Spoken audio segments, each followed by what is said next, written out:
अस्सलाम वालेकुम dear students, homeostasis in humans पढ़ेंगे। इससे पहले हमने होम्योस्टेसिस इन प्लांट्स डिस्कस की है, उस पे हमने डिटेल में वीडियोस बनाई है, आप वो भी ज़रूर देख लें। रोज़मर्रा की तरह मैं आपको एक दफ़ा फिर होम्योस्टेसिस डिफ़ाइन करता हूँ। ये एक ऐसी एबिलिटी है, एक ऐसा प्रोसेस है जिसके ज़रिए लिविंग ऑर्गेनिज्म अपना इंटरनल कंडीशन या इन्वायरमेंट को सेम या कांस्टेंट रखता है और इसमें कोई चेंज होने नहीं देता। इसके बावजूद कि बाहर के इन्वायरमेंट में तब्दीली आती रहती है, लेकिन इंटरनल इन्वायरमेंट तब्दील नहीं होता, ताकि फिजियोलॉजिकल फंक्शंस ये सही तरीके से सरअंजाम पाए। होम्योस्टेसिस में हम 3 कंसेप्ट पढ़ते हैं। इसमें थर्मोरेगुलेशन है, ऑस्मोरेगुलेशन है और एक्सक्रीशन है। ये थर्मोरेगुलेशन का मतलब है maintenance of temperature, constant temperature रखना।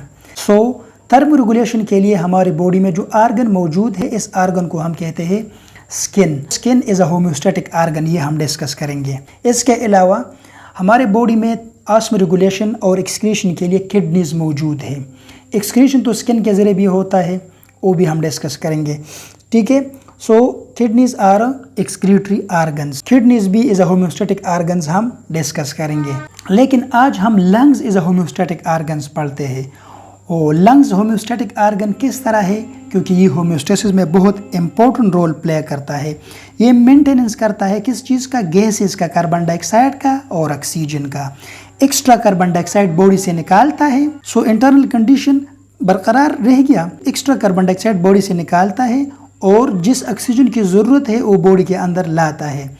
इन 2 तरीक़ों से ये internal condition of the body ये कांस्टेंट या सेम रखता है। अब ये जो ग्रीन कलर में आपको नज़र आता है, ये एक टिपिकल सेल है, ये इसका माइटोकॉन्ड्रिया है, ये न्यूक्लियस है, ये मुख्तलिफ ऑर्गेनील्स इसके अंदर मौजूद है। हर सेल के अंदर आपको पता है सेलुलर रेस्पिरेशन होता है। सेलुलर रेस्पिरेशन में ऑक्सीजन की मौजूदगी में ग्लूकोज ये ब्रेक डाउन होती है, इससे ATP, वाटर और कार्बन डाइऑक्साइड प्रोड्यूस होती है। ये कार्बन डाइऑक्साइड जब सेल के अंदर जमा हो जाता है, इस तरह बढ़ता है या ब्लड के अंदर बढ़ता है, तो ये बॉडी के लिए इंतहाई नुकसानदेह है, क्योंकि ये वाटर के साथ रिएक्शन करके कार्बोनिक एसिड बनाता है और वो ब्लड का पीएच कम कर देता है, कार्बोनिक एसिड। और जब ब्लड का पीएच कम हो जाए, ब्लड एसिडिक हो जाता है, तो फिर इसके अंदर एंजाइम मौजूद है, वो सही तरीके से काम नहीं कर सकते।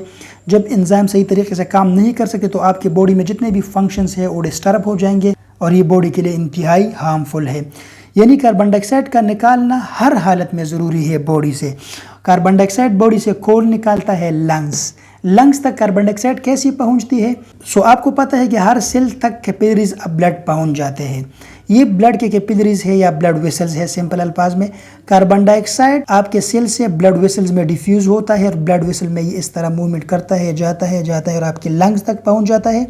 और जब लंग तक पहुँच जाता है तो वहाँ पे कार्बन डाइऑक्साइड ब्लड वेसल से आपके अल्वियोलाई में डिफ्यूज़ होती है, अल्वियोलाई से फिर ब्रोंक्यूल में, ब्रोंक्यूल से ब्रोंकाई में, ब्रोंकाई से ट्रेकिया में, ट्रेकिया से आपके लारिंक्स में, लारिंक्स से फेरिंक्स में, फेरिंक्स से नोज़ या आपकी मुंह के ज़रिए बॉडी से बाहर एक्सहेल होता है। इस तरीके से कार्बन डाइऑक्साइड बॉडी से निकलता है और आपका lung as a homeostatic organ किरदार अदा करके बॉडी का इंटरनल कंडीशन को कांस्टेंट रखता है और एसिड बेस लेवल को मेंटेन रखने में बहुत अहम किरदार अदा करता है। तो इसलिए हम लंग्स को कहते हैं कि ये होम्योस्टेटिक आर्गन है।